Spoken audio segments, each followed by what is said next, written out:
Hi everybody, Miro from Wheatland Realty here. Thank you for joining me today and welcome to Park Bench Plainfield, your local community website where we feature and share the stories of business professionals who live or work in the Plainfield area. Today my guests are Caroline and Mika and they're from Au Pair. I hope that you enjoy their story and find it interesting.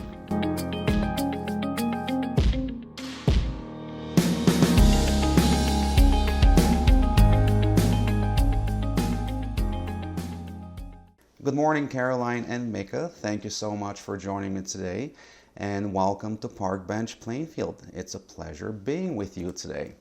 Thank you for having us. So why don't we just start with Caroline, you telling us how did you get involved with Au Pair and anything you would like to share about Au Pair? All right. Well, again, I'm Caroline van Klingeren. I got involved with cultural care Au Pair because of a very good friend, Esther, who lives in DC. She's also a local childcare consultant for cultural care Au Pair, and she got me all excited about this work. Working with au pairs and host families, I feel I have a lot to offer because I know about how hard it can be or how exciting it can be to make this move. So my role as an LCC is to help and support the host family during their year together. And how long have you actually been involved with Au Pair, Caroline? I started last year in February and I trained for a couple of months and then I started working with my au pairs early May last year. So that's when I started with 4 au pairs, and so we're coming up on your 1-year anniversary almost. We're coming up a few months yes. away. What would you say is something that you've enjoyed the most about being involved with Au Pair? Well, actually getting to know the young adults like Mika here, and learning about, I know a lot about different cultures, but seeing their point of view, being here, getting to meet the new host families and how they enjoy having their au pair, but also, helping them with the issues they have to resolve that or to help understand each other better. So that's actually, I think that's the fun part in meeting with you guys every month. It's a lot of fun, just doing fun stuff with the au pairs. Now, this question is for both of you, right? So anyone, Mika, feel free to chime in. Yeah. Have there been any surprises based on what you expected since you got involved? Surprises. I mean, there's a lot of things I would say that really surprised me. Like when we had one meeting at a high school at a football game. And this was I had the feeling at that time, wow, as a tourist, you've never got an inside look in that. And that's so amazing to see how this real America is going to a football game, support your children, see the whole choreography, the band, the cheerleaders, the place. This was really fitting in, and I felt so home and so in the middle of, wow, this is real what you're doing right now. And this was one of the highlights, I guess, we did as a group. What surprises me is that most of the au pairs are already so worldly and are not, are so open to learning about a new culture or right. diving into that language or really, as he says, the actual American life. They're so open-minded. I think that was a positive, good surprise getting into this. They're not scared, let's say that. What have been some of the challenges, if you could share that with us? A real challenge for an au pair, I mean, that could be kind of interesting, is that you're coming to this country knowing a family. I know 2 people and I know her name, 3 people, and then you have to build up your whole social life. And this is in a year to kind of build up in the new culture where people are not like you at home. It's kind of a challenge, to find people, to make friends, to kind of get in contact with people. It really challenges you, and it's not always easy, but it's absolutely doable. Yeah. Guys, can anyone be an au pair, or are there certain requirements that have to be fulfilled? An au pair a person between the ages of 18 and 26 from a foreign country can be an au pair, but does need certain qualifications. They need to be in the possession of a high school diploma.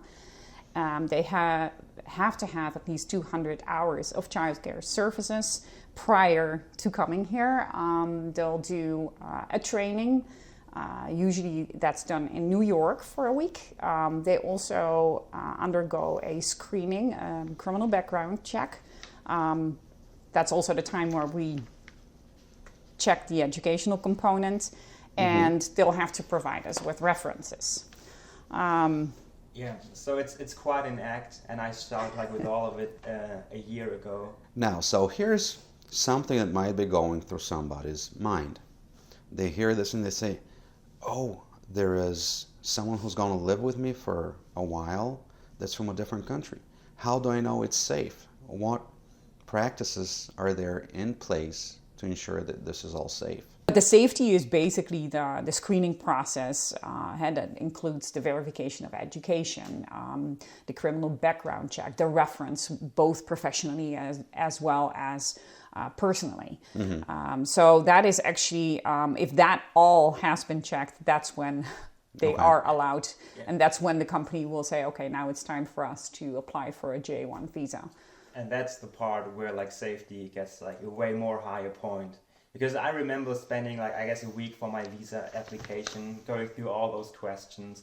And then you have to go to the US department in Germany to like get questions asked again. So I think the company makes sure that you're safe for the family with a lot of things, but also the US does like a great job. It really verifies, or it's different from country to country. What motivates you to do what you do? Why did you choose to do this? Having gone through the whole move myself and knowing what the challenges are, but also the exciting part of going abroad,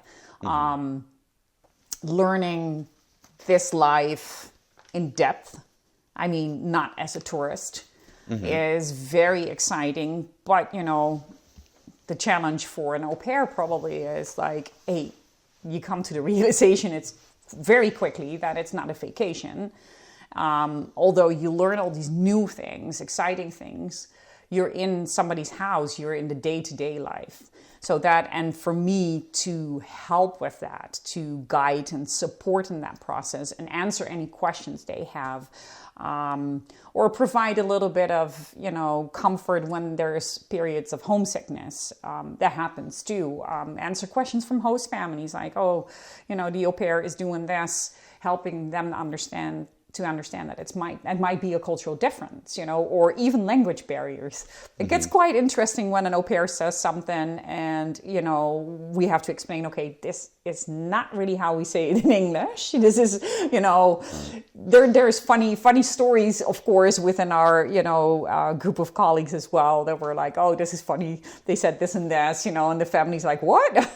So that, you know, helping out with that. And that makes it, it's always something else. It's always different. And I mean, the something else is really positive because it's never boring. It's always, and there's always new au pairs coming in. I really enjoy working with these young adults, you know. They're, my daughter, my oldest one is 17. So, you know, I get you can relate. You can definitely relate to that age a little bit. So before we wrap things up, can you share with us what type of family would be a good fit for an au pair?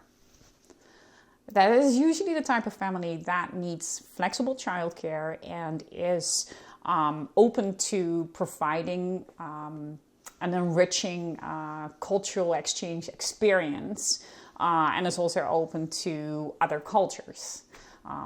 So they're open to seeing what the au pair, you know, what the background of the au pair is, and love to have their kids around different cultures and languages. Yeah, I think you phrased it out perfectly. So when I look, especially like in my host family, she's a single mom and she absolutely needs somebody who's more flexible. There could be days where you don't really have to work at all, but there are days where you have to work like more, or things change in the schedule, like with flexible schedules, and you just have to be around. And it's always good to jump in. And on the other side, I mean, you become like part of the family. So you take the dog to a doctor, or you do like other stuff that's not really, maybe it isn't really related to childcare, but you kind of fit in the family and help out as long as like the hours require that. And on the other side, you get this cultural exchange, and I mean, that family does a very good job in taking me to places and showing me things. We have a lot of discussions about I don't know, our cultural background and how things are like are different, and I really enjoy that. And it kind of makes me feel like a second home, actually. Right. So I know after I finish this year that I absolutely will be back and have some people to get hosted by and to study And it more. makes all the sense in the world. You're building relationships, you're connecting with people on a very real and personal level. So once again, Caroline and Mika, thank you so much for hanging out with me and for truly sharing your stories with us. All right. Thank you. Thank you for having us. My pleasure. If you would like more information on cultural care au pair, all you have to do is scroll down to the bottom of the page and you'll see all the different ways that you can reach out to Caroline and connect with her. And for those of you who would like to get a chance to share your story on this website, please visit www.parkbench.com/Plainfield and click on the request interview link, and we'll take it from there. Thanks for tuning in, everyone. See you next time.